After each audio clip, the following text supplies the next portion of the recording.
আমি এসেছি আমার প্রভু, আমি এসেছি। তুমি আমাকে শক্তি দাও, আমাকে মন্ত্র দাও। আমি এই পৃথিবীর সকল মানুষের অস্তিত্বে প্রবেশ করতে পারি এমন শক্তি আমাকে দাও। আমি তোমাকে রক্ত দেব। রক্ত, রক্ত, রক্ত, আমাকে রক্ত দে, আমি তোকে শক্তি দেব। কিছু গল্প শুধু শোনার জন্য নয়, অনুভব করার জন্য। চারপাশের আলোটা নিভিয়ে দিন আর হেডফোনটা কানে লাগিয়ে নিন, কারণ আজকের কাহিনী শোনার পর অন্ধকারের দিকে তাকাতে আপনিও ভয় পাবেন।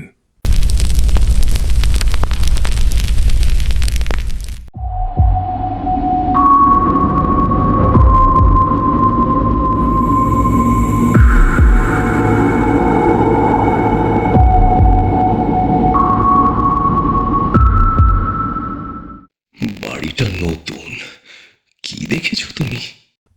রুমে ঢুকতেই দেখি কেউ আমার পিছনে দাঁড়িয়ে আছে। অদৃশ্য কিছু একটা আমাকে দেখছে। আমি সামনে তাকালে মনে হয় পেছনে দাঁড়িয়ে আছে, আবার পেছনে তাকালে মনে হয় সামনে দাঁড়িয়ে আছে। এক্ষুনি আমাকে গলা চিপে মেরে ফেলবে। আচ্ছা, আমি দেখছি কি করা যায়। তুমি মনে সাহস রাখো। বিজ্ঞান যখন থমকে দাঁড়ায়, কুসংস্কার আর অন্ধকারের রাজত্ব ঠিক সেখান থেকেই শুরু হয়। আপনি যাকে স্রেফ গল্প বলে উড়িয়ে দিচ্ছেন, কারো কাছে সেটাই হয়তো তার জীবনের চরম দুঃস্বপ্ন। জায়গাটা কেমন অদ্ভুত, তাই না? তুমি আগেও এসেছিলে এখানে? আসিনি। স্যাম ঠিকানাটা দিল, বলল বাড়িটা একটু পুরনো কিন্তু ভাড়া কম, আমাদের জন্য ঠিকঠাক হয়ে যাবে। আর আমাদের অফিস এইখান থেকেও বেশি দূরে নয়। অফিসের জন্য যেমন সুবিধা হবে, আবার বাজারটাও কাছে আছে। কেমন বাড়ি রে বাবা! হ্যাঁ, খুব অদ্ভুত। ইতিহাস বলে মৃত্যুর আগে জমিদার রুদ্রপ্রতাপ এক তান্ত্রিককে ডেকে এনেছিলেন বাড়িটিকে অপশক্তির হাত থেকে রক্ষা করতে। কিন্তু সেই তান্ত্রিক নিজেই ছিল এক পিশাচ সাধক। সে জমিদারকে পরামর্শ দেয় বাড়িতে এক ভয়ানক নরবলির আয়োজন করতে। রুদ্রপ্রতাপ অন্ধবিশ্বাসে সেই কাজই করেছিলেন, কিন্তু ফল হয়েছিল উল্টো। এক অমাবস্যার রাতে জমিদার বাড়ির প্রতিটি সদস্য, দাস দাসী এবং স্বয়ং জমিদার রহস্যজনকভাবে মারা যান। পরদিন সকালে গ্রামবাসীরা দেখে বাড়ির সদর দরজায় রক্তের ছাপ আর ভেতরে সবার নিথর দেহ পড়ে আছে। আশ্চর্যজনকভাবে কারো দেহেই কোনো আঘাতের চিহ্ন ছিল না। সবার মুখ আতঙ্কে নীল হয়ে গিয়েছিল।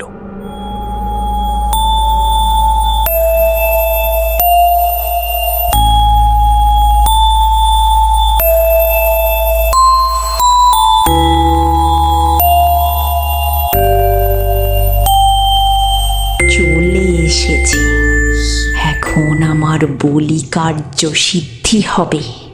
তিলে তিলে তোর পরিবারকে আমি শেষ করে দেব, ধ্বংস করে দেব তোর পরিবারকে। গল্প বা লোকগাথা অনুযায়ী চরম পর্যায়ের তান্ত্রিকরা ইবলিসের কাছে নিজের আত্মা বিক্রি করার বা তার সম্পূর্ণ আনুগত্য স্বীকার করার প্রতিশ্রুতি দেয়। বিনিময়ে তারা অলৌকিক ক্ষমতা, অন্যের ক্ষতি করার শক্তি বা বশীকরণের ক্ষমতা দাবি করে।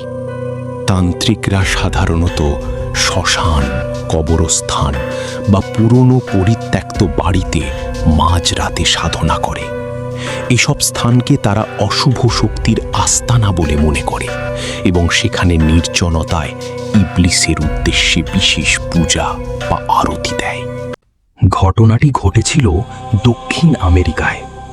শুরুতে স্যামের ঠিকানা নিয়ে জুলি এবং জ্যাক একটি ভাড়া বাসায় ওঠে, কিন্তু বাড়িটির ইতিহাস তাদের জানা ছিল না। আস্তে আস্তে ধ্বংস নেমে আসে তার পরিবারে। রক্তবমি শুরু হয় তাদের। ওইদিকে সেই শয়তান তান্ত্রিক জুলির পরিবারের ওপর হত্যাযজ্ঞ চালায়, অভিশপ্ত আত্মা চালান করে দেয় তাদের ওপরে।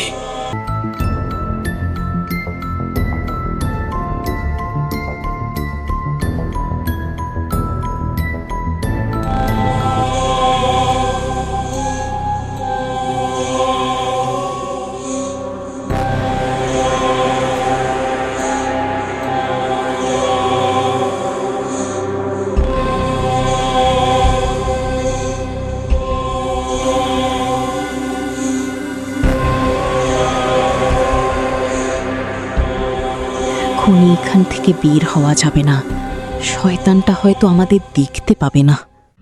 জুলির বাবা ও তার বউ দৌড়ে এসে দেখে জুলিকে বশ করে নিয়েছে সেই ভয়ঙ্কর আত্মা। জুলির বাবা জুলিকে সুস্থ করার জন্য সাহায্য নেয় একজন ভালো কবিরাজের। তান্ত্রিকরা প্রথমে বিশেষ মন্ত্র বা চালান ব্যবহার করে আত্মার ধরন বোঝার চেষ্টা করেন। তাদের মতে আগুনের তাপ বা মন্ত্রের কম্পন আত্মার উপর চাপ সৃষ্টি করে। তান্ত্রিকরা বিশ্বাস করেন যে মন্ত্রের বিশেষ ধ্বনি অশুভ শক্তির জন্য অসহনীয়, ফলে আত্মা দেহ ত্যাগ করতে বাধ্য হয়। অনেক ক্ষেত্রে তান্ত্রিকরা দাবি করেন তারা রোগীকে নয় বরং আত্মার উপর আঘাত করছেন। এর অংশ হিসেবে নিমের ডাল দিয়ে ঝাড়া বা রোগীকে কড়া শাসনের মধ্যে রাখা হয়। তান্ত্রিকদের মতে শরীর যখন আত্মার জন্য যন্ত্রণাদায়ক হয়ে ওঠে তখন আত্মা সেটি ছেড়ে পালিয়ে যায়।